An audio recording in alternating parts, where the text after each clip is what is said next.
സമയം ഉച്ച കഴിഞ്ഞിട്ടുണ്ട്. 2 മണിക്ക് അവതാർ ഷോ ഉണ്ട്. 23-ാം തീയതി അവതാർ റിലീസ് ചെയ്തായിരുന്നു ഫസ്റ്റ് പാർട്ട്. അതായത് സെക്കൻഡ് പാർട്ട് ഡിസംബറിൽ ഇറങ്ങുന്നതിന് മുമ്പായിട്ട് ഫസ്റ്റ് പാർട്ട് കഴിഞ്ഞ് 23-ാം തീയതി റിലീസായിരുന്നു. അപ്പോൾ ഇതുവരെ കാണാൻ പോകാൻ പറ്റിയില്ല. അപ്പോൾ ഇന്ന് ആരും ഇല്ല, ഒറ്റയ്ക്കേ ഉള്ളൂ. അപ്പോൾ വണ്ടിയില്ല, വണ്ടി ഷോറൂമിലാണല്ലോ. അപ്പോൾ വേറെ ആരെങ്കിലും വണ്ടിയൊക്കെ മേടിച്ചുകൊണ്ട് പോകണമെന്ന് പറഞ്ഞിട്ട് ഇറങ്ങിയതാണ്. ഇപ്പോൾ 2 മണിക്ക് ഷോ, ഇപ്പോൾ 1:36. ഞാൻ 9ാം ക്ലാസ്സിൽ പഠിക്കുമ്പോഴാണ് അവതാർ സിനിമ ഇറങ്ങുന്നത്. അത് ആ സമയത്ത് ഞാൻ കണ്ടിട്ടില്ല. ഞാൻ എങ്ങാണ്ട് അവതാർ കാണുന്നത് 2016-ലോ 2017-ലോ കണ്ട. ആ സമയത്തൊക്കെ കണ്ടപ്പോഴത്തേക്കും ഇങ്ങനെ അത്ഭുതപ്പെട്ടു. ഈ അത്രയും പഴയൊരു കാലഘട്ടം, 2009 കാലഘട്ടത്തിൽ ഇത്ര ഗംഭീരമായിട്ടൊരു പടം ചിന്തിക്കാൻ പോലും വയ്യ. അതേ രീതിക്കല്ലേ ചെയ്തു വെച്ചേക്കുന്നത്. പിന്നെ അതിനെക്കുറിച്ച് ഒരുപാട് വർക്കിനെ പറ്റിയിട്ടൊക്കെ ഒരുപാട് കേട്ടിട്ടുണ്ടല്ലോ. ആധികാരികമായിട്ട് സിനിമയെ പറ്റിയിട്ടൊക്കെ നമ്മളിങ്ങനെ തിരക്കി പോയപ്പോഴത്തേക്കും ഒരു അത്ഭുതം തന്നെയായിരുന്നു ആ ഒരു അവതാർ എന്ന് പറയുന്നത്. അപ്പോൾ അത് 2016-ലോ 2017-ലോ ഞാൻ കണ്ടപ്പോൾ ഞാൻ ആലോചിച്ചു, ആ സമയത്തൊക്കെ അത് തിയേറ്ററിൽ കണ്ടുള്ള ഒരു എക്സ്പീരിയൻസ് എന്തായിരിക്കും എന്നൊക്കെ. അപ്പോൾ അത് അനുഭവിക്കാൻ വേണ്ടിയിട്ട് എന്തോ ഒരു ഭാഗ്യത്തിന് ഇപ്പോൾ അത് വീണ്ടും റിലീസ് ചെയ്തിട്ടുണ്ട്. പണ്ട് ഞാൻ ഓടിച്ചുകൊണ്ട് നടന്ന ഒരു ഡിയോ ഉണ്ട്, അത് കുഞ്ഞമ്മേരെ ഡിയോ. അപ്പോൾ അടുത്ത് തന്നെ വീട്, ഞാൻ അവിടെ പോയിട്ട് ആ ഡിയോ എടുത്തുകൊണ്ട് കാണാൻ പോവാൻ. എന്താണ് ഇടിയിട്ട് ഇറങ്ങാത്ത?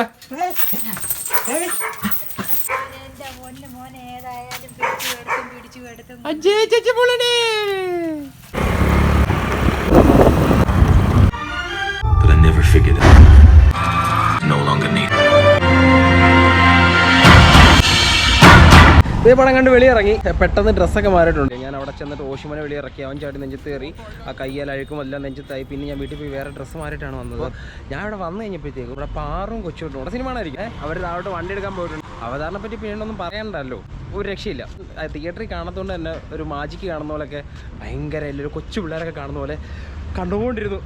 ഈ വണ്ടി ഞാനൊരു 2 വർഷങ്ങൾക്ക് മുമ്പ് ആദ്യമായിട്ട് ഷോറൂമിൽ നിന്ന് എടുത്തപ്പോഴത്തേക്കും എൻ്റെ ആദ്യത്തെ 100K വീഡിയോ വ്യൂസ് കയറിയ വണ്ടിയാണ് ഈ കാണുന്നത്. പിന്നീട് ഒരുപാട് പേര്, കുറേ പേര് ചോദിച്ചായിരുന്നു ഈ വണ്ടി പിന്നെ കാണിക്കാമെന്ന് കേട്ടോ. സത്യമായിട്ട് കുറേ പേര് ചോദിച്ചായിരുന്നു. എനിക്ക് കുറച്ച് സബ്സ്ക്രൈബേഴ്സ് ഉള്ളെങ്കിലും കുറേ പേരിൻ്റെയൊക്കെ ചോദിച്ചായിരുന്നു ഈ വണ്ടി പിന്നെ കാണിക്കാമെന്ന്. ഈ വണ്ടിയുടെ കോലം ഇപ്പോൾ ഇതായിട്ടുണ്ട്. ഇപ്പോൾ എത്ര വർഷം? 2 വർഷമായില്ലേ? 3 വർഷമായി. 3 വർഷങ്ങൾക്ക് മുമ്പായിരുന്നു ആ വീഡിയോ എടുത്തത് ഞാൻ. അയ്യോ, എൻ്റെ ആദ്യത്തെ 100K വീഡിയോ. സിനിമയെ പറ്റി എന്തെങ്കിലും പറഞ്ഞിട്ടൊരു ആധികാരികമായിട്ട് എന്തെങ്കിലും പറയൂ? ആധികാരികമായിട്ട് പിന്നെ പറയാം. തരാം ഓടോ. പടത്തെ പറ്റി എക്സ്പീരിയൻസ് ഒന്നും പറയേണ്ട കാര്യമില്ല. ആ അവസാനത്തെ ടെയിൽ ബൈറ്റ് എനിക്ക് ഭയങ്കര ഇഷ്ടപ്പെട്ടു. അത് നമ്മൾ അത്രയും നേരം ഒരു 1080p പടം കണ്ടുകൊണ്ടിരുന്നിട്ട് അവസാനം ഒരു 8Kയിലൊക്കെ പടം കാണുന്ന ഒരു ഫീൽ ഉണ്ടായിരുന്നു. അവസാനത്തെ ആ ഒരു 4 മിനിറ്റ് 5 മിനിറ്റ് ആണ് ആ ഒരു ചെറിയ സാധനം. സിനിമ കഴിഞ്ഞ് തിരിച്ച് വണ്ടി ഞാൻ കൊണ്ട് കൊടുത്ത് അത് കഴിഞ്ഞപ്പോൾ തന്നെ ഒരു കോള് വന്ന് ഷോറൂമിൽ നിന്ന് വിളിച്ചിട്ടുണ്ട്. വാറണ്ടിയിൽ ബാറ്ററി ചേഞ്ച് ചെയ്തിട്ടുണ്ട്, ഷോറൂമിൽ ചെല്ലാമെന്ന് പറഞ്ഞിട്ട്. ഇപ്പോൾ സമയം 5:15 ആവുന്നു. 6 മണി വരെ ഷോറൂം ഉള്ളതെന്ന് പറയുന്നു. കരിലക്കുളങ്ങരയാണ് ഷോറൂം. ഇവിടെ നിന്ന് ഒരു 12 കിലോമീറ്റർ ഉണ്ട്. അപ്പോൾ അതേ വണ്ടി കിട്ടി. വണ്ടിയുടെ കംപ്ലൈൻറ്റും പരിപാടിയെല്ലാം മാറിയിട്ടുണ്ട്. ബാറ്ററി വാറണ്ടിയിൽ തന്നെ ചേഞ്ച് ചെയ്തിട്ടുണ്ട്. വണ്ടിയുടെ കംപ്ലൈൻറ്റ് മാറിയപ്പോൾ ഇപ്പോൾ കംപ്ലൈൻറ്റ് ഗോപ്രോയ്ക്കാണ്. ഞാൻ വണ്ടി എടുക്കാൻ വേണ്ടിയിട്ട് ഞാൻ ബസ്സിൽ കയറിയിട്ട് വീഡിയോ റെക്കോർഡാക്കി. ഞാൻ കുറച്ച് കഴിഞ്ഞ് നോക്കിയപ്പോഴത്തേക്കാണ് വീഡിയോ റെക്കോർഡാവുന്നുണ്ട്, സൗണ്ട് ഉൾപ്പെടെ റെക്കോർഡാവുന്നുണ്ട്. പക്ഷേ വീഡിയോ എന്ന് പറഞ്ഞു കഴിഞ്ഞാൽ ആദ്യത്തെ ഒരു 1-2 സെക്കൻഡ് കാണുന്ന ഫ്രെയിം അത് അങ്ങനെ തന്നെ അനങ്ങാതിരിക്കും. ബാക്കി സൗണ്ട് മാത്രമേ റെക്കോർഡാവുന്നുള്ളൂ. ക്യാമറയ്ക്ക് എന്തോ പ്രശ്നം, ഗോപ്രോയ്ക്ക് എന്തോ പ്രശ്നം. അതുകൊണ്ട് തന്നെ ഇന്നലെ ഷോറൂമിൽ പോയപ്പോൾ ബാക്കി വീഡിയോ എടുത്ത് ഒന്നും കിട്ടിയിട്ടില്ല. അപ്പോൾ ഇന്ന് ഞാൻ അതിൻ്റെ ഒരു ഔട്ടർ പറയാനായിട്ട് ഞാൻ ക്യാമറയും വണ്ടിയൊക്കെ ആയിട്ട് വെളിയിൽ ഇറങ്ങിയതാണ്. ഞാൻ ഇന്നലെ രാത്രി മുഴുവൻ ഇതിൻ്റെ പുറകിലായിരുന്നു. എങ്ങനെ ക്യാമറ വർദ്ധിപ്പിക്കാം. കാരണം വേറെ ഫോട്ടോ വർക്ക് ചെയ്യുന്നുണ്ട്, ടൈം ലാപ്സ് വർക്ക് ചെയ്യുന്നുണ്ട്, വേറെ എല്ലാം വർക്ക് ചെയ്യുന്നുണ്ട്. വർക്ക് ചെയ്യാത്തത് വീഡിയോ എടുക്കുമ്പോൾ മാത്രം. വീഡിയോ റെക്കോർഡ് ആക്കുമ്പോഴത്തേക്കും ആദ്യത്തെ ഒരു 1-2 സെക്കൻഡിലുള്ള ഫ്രെയിം ഇങ്ങനെ സ്റ്റക്കായിട്ടിരിക്കും. ബാക്കി സൗണ്ട് മാത്രമേ റെക്കോർഡ് ആവുന്നുള്ളായിരുന്നു.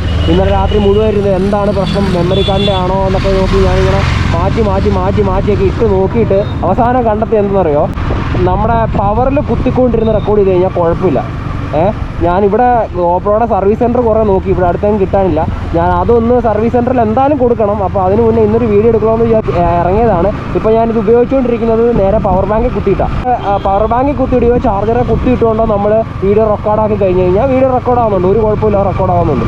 എന്താണ് ഇതിൻ്റെ കുഴപ്പമെന്ന് എനിക്ക് മനസ്സിലാവുന്നില്ല. അപ്പോൾ എന്തായാലും ഗോപ്രോ സർവീസ് കൊടുക്കേണ്ട സമയമായിരിക്കുന്നു. എന്തായാലും വണ്ടി ശരിയാക്കി കിട്ടിയപ്പോഴത്തേക്ക് ഇപ്പോൾ ക്യാമറയാണ് കംപ്ലൈൻറ്റ് അയക്കുന്നത്. എന്തായാലും നോക്കാം. ഞാനിപ്പോൾ പവർ ബാങ്കിൽ സൈഡിൽ നിന്ന് ഇങ്ങനെ കേബിളൊക്കെ എടുത്ത് ഇങ്ങനെ താഴോട്ട് കുത്തി വെച്ചിട്ടാണ് ഈ ഒരു വീഡിയോ ചെയ്യുന്നത്. ഒരുപാട് പേര് എൻ്റെ വീഡിയോയ്ക്ക് ആ വണ്ടി കംപ്ലൈൻ്റ് ആയെന്നുള്ളൊരു വീഡിയോയ്ക്ക് കമൻറ്റ് ചെയ്തിട്ടുണ്ടായിരുന്നു. ചേട്ടാ ബ്ലൂടൂത്ത് കണക്ടിവിറ്റിയാണ് ബാറ്ററി ലീക്കാകുന്നതിൻ്റെ പ്രശ്നം എന്ന് ഒരുപാട് പേര് കമൻറ്റ് ചെയ്തിട്ടുണ്ട്. 1, 2, 3 ഒന്നുമല്ല, അതിലും മുകളിൽ കമൻറ്റ് വന്നു. ഞാൻ എന്തായാലും അത് ഉരുവിടുന്നില്ല. ഇപ്പോൾ അതങ്ങനെ ഇരിക്കട്ടെ. ഇനി ബാറ്ററി കംപ്ലൈൻറ്റ് ആവുകയാണെങ്കിൽ അതാണോ പ്രശ്നമെന്ന് എന്തായാലും നമുക്ക് നോക്കാം.